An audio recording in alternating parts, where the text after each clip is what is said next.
آپ کا انداز تھا، اللہ نے آپ کو اتنی ورنہ آپ سے پہلے بھی بزرگ یہاں آئے، جیسے داتا گنج بخش علی اجمیری لاہوری علیہ رحمہ آپ سے پہلے بر صغیر پاک و ہند میں تشریف لائے، اور آپ ان سے بڑے بزرگ ہیں مقام و مرتبے کے لیے، کیونکہ غوث پاک نے فرمایا کہ ہندوستان کی سرزمین پر ایک شیر ہے تو اس کے دربار پر حاضری ضرور دے۔ تو خواجہ غریب نواز جب وہاں سے تشریف لے آئے اور آپ اپنے سفر کے اندر جب یہ لاہور سے آپ کا گزر ہوا تو آپ داتا گنج بخش علی اجمیری پر آپ نے حاضر اور 40 دن کا یکم و بیش آپ نے وہاں چلہ کیا اور اعتکاف گاہ آج بھی موجود ہے۔ تو خواجہ غریب نواز سلطان الہند سے پہلے بھی بزرگوں کا یہاں آنا ہوا، لیکن اللہ نے آپ کے مقدر میں یوں سمجھیے ایک طریقے سے ہندوستان کی فتح اور نصرت آپ کے ذریعے سے اللہ تبارک و تعالی نے آپ کے ذریعے سے، اور اس وقت کا جو حاکم تھا پرتوی راج، یہ انتہائی سخت، جیسے آج مودی کر رہا ہے اسلام دشمنی میں اور اس میں پاگل ہوا ہے، تو وہ بھی مسلمانوں پر مختلف قوانین اور طرح طرح کی جو ہے صحبتیں اور تکالیف کا سلسلہ اس نے کیا ہوا تھا۔ خواجہ غریب نواز سلطان الہند نے ایک دن اپنے مجمع میں مریدین کے سامنے فرمایا کہ میں نے اس کو زندہ گرفتار کروا لیا، میں نے اس کو زندہ گرفتار کروا لیا۔ اور خواجہ غریب نواز سلطان الہند علیہ رحمہ کا یہ جملہ ایسا ہوا کہ جب لشکر اسلام نے ہندوستان پر حملہ کیا تو اس کے ماننے والے بہت سارے مارے گئے، لیکن یہ زندہ پکڑا گیا، زندہ پکڑا گیا۔ تو آپ نے کہا تھا کہ میں نے اسے زندہ گرفتار کروا لیا ہے، وہ جو ہے مارا نہیں جائے گا بلکہ زندہ پکڑا گیا۔ تو خواجہ غریب نواز سلطان الہند ہی کی توجہ خاص کی برکت سے فتح یابی نصیب ہوئی، کیونکہ یہاں پر جس لشکر نے چڑھائی کی وہ کئی مرتبہ ناکام ہو کر لوٹا اور کامیابی نہیں ملی۔ ہندوستان کی اس پٹی کے اندر اسلامی لشکر کو، اسلامی جو ہے وہ سربراہ کو کامیابی نہیں ملی، لیکن لشکر اسلام، سربراہ اسلام ایک دن سو رہا تھا کہ خواب میں کسی بزرگ نے جگا دیا اور کہا ہندوستان پر چڑھائی کر، حملہ کر۔ جب آپ بیدار ہوئے تو یوں سمجھے اللہ والوں کو ماننے والے بڑے بڑے لوگ گزرے آج کے دور کے اور اس سے پہلے، تو ان کو عقیدت پیدا ہو گئی کہ خواجہ غریب یعنی اس وقت تو نہیں جانتے تھے کون ہے، لیکن اللہ والے کی طرف سے ایک اشارہ مل گیا، اس نے اپنا حملہ کیا کہ انشاءاللہ کامیابی ہے اور اللہ نے فتح اور نصرت عنایت کی۔ اولیاء اللہ کے دربار میں جب حاضری ہوئی سی بادشاہ اسی جو ہے وہ لشکر اسلام کا، جب خواجہ غریب نواز کی چوکھٹ پر پہنچتا ہے تو جو ہے وہ اپنی زبان سے اعلان کرتا ہے یہی تو وہ بزرگ ہے جنہوں نے مجھے اس طرف جو ہے اشارہ فرمایا تھا کہ تیری کامیابی ہے۔ اور خواجہ غریب نواز سلطان الہند معین الدین چشتی علیہ اجمیری نے جس طرح فرمایا کہ پرتوی راج کو میں نے زندہ گرفتار کروا لیا، زندہ پکڑوا لیا ہے، تو پھر تاریخ جانتی ہے کہ اس کے لشکر، اس کے سارے سپاہی مارے گئے لیکن وہ خود نہیں مارا گیا، زندہ پکڑا گیا۔ خواجہ غریب نواز سلطان الہند کی کرامات، اللہ تبارک و تعالیٰ کی اولیاء کاملین کو اللہ کرامات سے نوازتا ہے اور بڑی بڑی کرامتیں عنایت فرماتا ہے کہ جو ہے نہ ماننے والوں کے لیے ایک دلیل بن جاتی ہے اور وہ بھی ماننے کے لیے تیار ہو جاتے ہیں۔ اللہ والے خواجہ غریب نواز سلطان الہند ایک جگہ سے گزر رہے تھے کہ وہاں اس علاقے میں کچھ مجوسی لوگ رہا کرتے تھے، یعنی آگ کو پوجا کرنے والے۔ تو خواجہ غریب نواز نے اپنی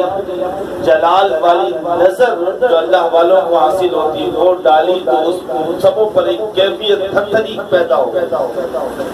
تو وہ کہنے لگے کہ آپ نے ہم پر جلال فرمایا اور ہمارے ساتھ یہ معاملہ کیا، اس کی وجہ کیا ہے؟ تو خواجہ غریب نواز سلطان الہند نے فرمایا کہ تم آگ کی پوجا کرتے ہو تو میں نے اس وجہ سے تم پر اس طرح کا معاملہ کیا۔ تو انہوں نے کہا کہ ہم آگ کی پوجا اس لیے کرتے ہیں کیونکہ آگ ہمیں جلائے گی، انہوں نے یہ کہا آگ نہیں جلائے گی اس لیے آگ۔ خواجہ غریب نواز سلطان الہند نے فرمایا کہ آگ نہیں جلائے گی، ہاں مرنے کے بعد ہمیں آگ نہیں جلائے گی، اس لیے ہم آگ کی پوجا کرتے ہیں۔ خواجہ صاحب نے فرمایا آگ اس کو نہیں جلائے گی جو میرے رب کو مانتا ہے، اسے آگ اسی کے حکم سے جلاتی ہے اور اسی کے حکم سے نہیں جلاتی۔ اب ظاہر ہے جب یہ بات کہی تو انہوں نے کہا کیا دلیل ہے بھائی اس کی؟ اگر ایسی بات ہے تو آپ ہمیں دکھائیں کہ دنیا میں بھی اسی کے حکم سے آگ نہیں جلاتی، تو آپ آگ کے اندر داخل ہو اور ہم دیکھیں کہ آگ نہیں جلا رہی ہے تو ہم مانیں گے۔ خواجہ غریب نواز نے عوام میں تیر نہیں جلائی تھی، مقام ولایت کے اس منصب پر فائز تھے کہ خدا بندے سے خود پوچھے بتا تیری رضا کیا ہے، خدا بندے سے خود پوچھے بتا تیری رضا کیا ہے، اس مقام پر فائز تھے۔ تو خواجہ غریب نواز نے کہا آگ جلاؤ، دیکھ لو منظر، دیکھ لو اس درویش اور اللہ کے بندے کے منہ سے نکلے ہوئے جملے کو دیکھ۔ آگ کو جلائی گئی۔ خواجہ غریب نواز نے کہا میرا جسم تو دور کی بات ہے، میرے پاؤں میں رہنے والا چپل بھی اس حیثیت میں ہے کہ آگ اسے بھی نہیں جلائے۔ خواجہ غریب نواز سلطان الہند علیہ رحمہ نے اپنے پاؤں سے اس چپل کو جو آپ نے پہنا ہوا تھا الگ کیا اور کہا اس مجوسی سے جاؤ اسے آگ کے اندر ڈال دو۔ مجوسی اس چپل کو لے کر آیا اور آنے کے بعد آگ کے اندر داخل کیا، آگ جل رہی تھی۔ اب چپل تھوڑی دیر کے اندر جل کر اس کو راکھ ہو جانا تھا، لیکن خواجہ غریب نواز سلطان الہند کی یہ نالین چپل جب آگ سے نکالی گئی تو بالکل صحیح اور سالم، اور اس میں ایک ذرہ خراش بھی نہیں آیا۔ خواجہ غریب نواز نے کہا دیکھا میں کہتا تھا کہ میرے رب کے حکم سے آگ جلاتی ہے اور میرے رب کے حکم سے نہیں جلاتی۔ اللہ والوں کی یہ عظمت اور شان اللہ ہی عطا فرماتا ہے۔ اب وہ دیکھ کر متاثر ہوئے اور وہ سارے مجوسی جو کافر تھے وہ مسلمان ہو گئے، سارے مسلمان ہو گئے۔ کہا کہ آپ کی بات بالکل صحیح ہے کہ ہم تو عام ہوگا آگ کی پوجا کر رہے ہیں، جو آگ کو نہیں پوجنے والا اس کی ڈیوٹی کو بھی نہیں جلا رہی۔ تو اللہ کے حکم سے آگ کی حضرت ابراہیم علیہ السلام کے لیے آگ گلے گلزار ہو۔ قرآن نے بیان کیا نمرود نے سیدنا ابراہیم خلیل اللہ کو جلانے کے لیے معاذ اللہ آگ کی ڈھیر لگا دی، لیکن اللہ کریم نے فرمایا کونی بردم و سلاما، اے آگ میرے بندے ابراہیم پر سلامتی والی ہو جا۔